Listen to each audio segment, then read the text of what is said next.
I don't know what the persuasion of somebody outside the council or where it was the wrong idea. That's not for me to worry about or think about. I'm just worrying about the city being the city I want it to be. 4 years ago, I had the best work crew. There was none better. There was none better. Now on my police force, instead of having 6, I want them at 8. Now I've got 5. Now, what's happened is my employees having nothing to look forward to as revenue coming in. Then we took their revenue. We took their revenue, their money, and none coming in to replace that, and no future to look forward to by working and living in Louisa. Now, here's the problem. I've already lost one from the water plant because he was afraid his wife would get laid off, and they couldn't make it on what they were drawing. He was afraid his job was not secure because he thought it's laying off, then I don't have any security. I laid off 2 street department guys because we couldn't afford to pay them. I've had, as I said, 1 police officer to already leave. I lost 1 water person guy that Dave can tell you was a very, very dependable and a very, very good employee. Now, my problem is with this. That there are no raises available, and I will have to agree that probably there wasn't any money in the budget to give raises for. They had some in the water, and we took them all out. We took them all out. We took their insurance premiums all out. They're paying the same thing now as my city employees are paying, the very same amount of money. And we have lost some very good employees, and I hate to lose them. Now, my point is, I'm vetoing this back to, I will do an 80-10, 90-10, I'm sorry, 90-10. I did 80, we were doing 80-20, it's already been effective, it's already been done. I will do an 80-10. I will sign the budget with an 80-10. 90-10, much as a cent or half a cent and a half or whatever. So here's where I stand. And I know a veto can be overridden. I didn't come out of off the cabbage wagon yesterday. I know a veto can be overridden. And I know that I can override a veto. The governor does, the president does, and the city government does.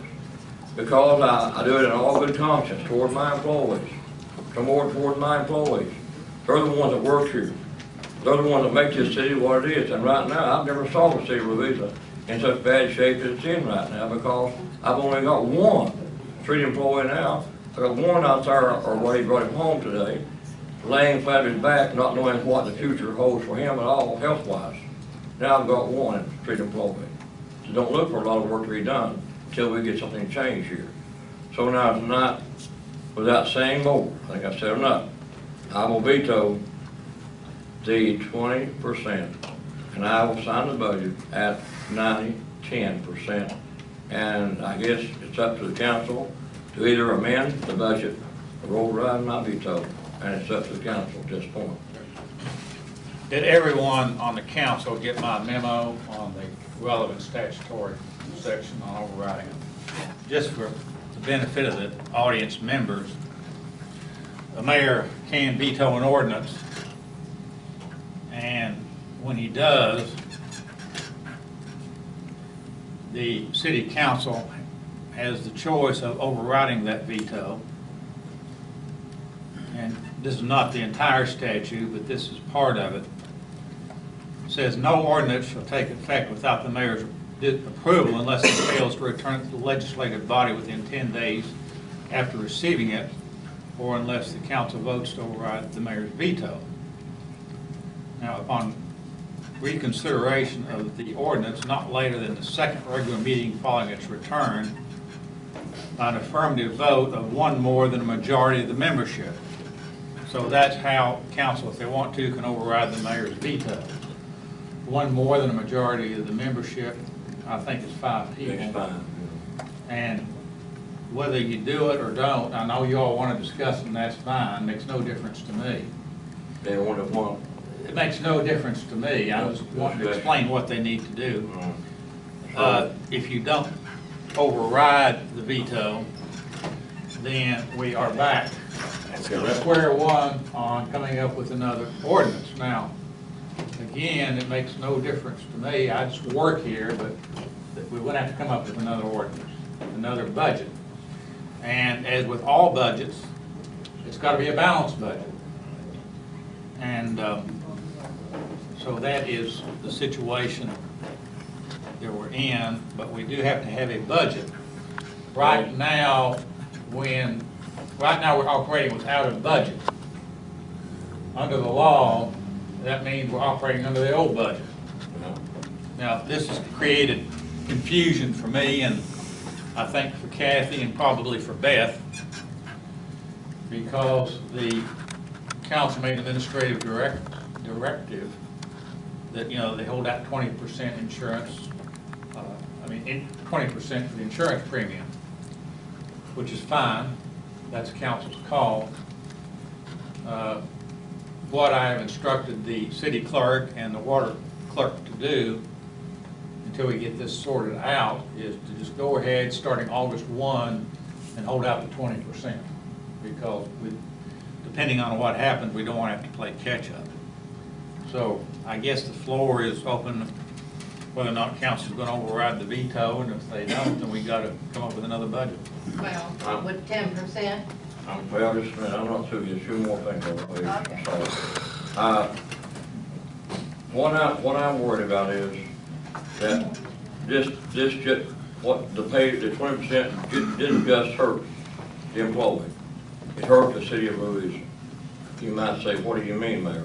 I'm saying we don't have police patrol 24 hours a day because I don't have the 5 officers, and there are 2 more of them looking for jobs right now because there's no future. And that's in the future for them to look forward to. I've lost one. He went to work for the big Sandy prison, which is great. He got a good job, and I'm proud of it. And we don't have the police patrol we had. The community, I want the community to know, Mark and Channel 3, I want the community to know that I'm doing it for their benefit as well as my employees' benefit. They want police protection. They're paying for it, but they're not getting it under this present amount that we did. I want them to know that we are doing it and for their benefit. They don't have police protection 24 hours a day now. Now, we had the insurance premium came up, that was vetoed. It wasn't voted on. We had the payroll tax, and that fell down. We had the flat rate tax, and that fell down. Now, I'm not just saying, the payroll tax hurts me as much as it hurts anybody. I have to pay it too. I hate taxes. I hate the word taxes. And so does the government hate the word taxes, but the government's run on taxes, the state's run on taxes, the city government's run on taxes, and it's no strange thing to say about tax. I hate it though, because I gotta pay it. But we're losing, our employees are losing benefits, the people out here in the community are losing benefits.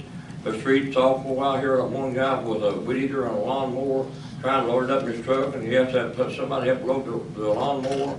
I'm afraid he's gonna get hurt.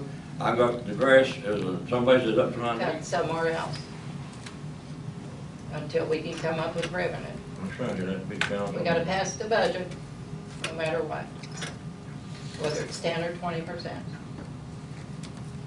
I thought with the 20%, we did have a balanced budget. Yeah, but it was a balanced budget. We to a did, certain but extent. what happened was, we lost $7,000 last week to the cop in school. The school wants somebody in the school all day long, but they only want to pay $7,000. We don't have an officer that can do that No, not for that amount of time. And so, I don't know where that's gonna go. I think we have lost that $7,000. I actually had to check in my handbook, was asked to hold it when he found out he couldn't have somebody out there all day long. well, So the way I had figured it before, at 10%, it would save $23,400. So at 20%, that would double. So if you put it back down to 10%, that puts that 23,000 back in there. That's the way I'm thinking without having all that in front of me. well, could we do maybe the 10%, see what our budget's gonna be before we vote on it? Is that possible? I didn't do a 10% to see what it would do. Didn't have Kathy do 10%. No, I'm telling that. But, If we do it is, 10%, I just thought. it's not gonna be balanced, it's not gonna be balanced 23,000, and then that 7,000, so it's not gonna be balanced $30,000. So we have to cut 30 more? For what to find some new revenue to do that. Well, we need to discuss that flat tax like we talked about, which we didn't discuss. Did the flat, I think the budget give us some info on the flat tax rate, if they did it in Huntington maybe or somewhere. No, that's over in West Virginia, Judge. I mean, She's saying yes, so she's on What, Huntington. what it is, we looked into that because that was one of the things we were looking at. And I just ran it by the League of Cities because this is new ground to me. And they didn't think a flat tax would work because of the statutory structure talks about, you know, a percent. Well, we'll do a percent that equals what the flat tax might be, Well, that can be done. but still call it a flat tax. Can we do that? Well, no, it's gonna have to be a percent of what the revenue is. You have to call it what it is. Yeah. Because if, the thing about it, if you have somebody making $20,000 a year, you got somebody else making $100,000 a year, obviously, if you just have across the board $100 a year for the $20,000 guy and the $100,000 a year guy, then that's obviously not a percent. What about the occupational license? What do they pay now? It doesn't really bring in any. No, Well, if we raise it, it will. It'll bring something in. I mean, we're just trying to figure out something without doing a payroll tax, that's all. Well, I'd like to say in public that when we discussed the payroll tax to begin with, there was so many audience comments that were not correct. We had one lady who said she would pay $12,000. I went to her boss and I got what she made. She would pay $127 for the year. Her boss give you that information? Yes, it was open record.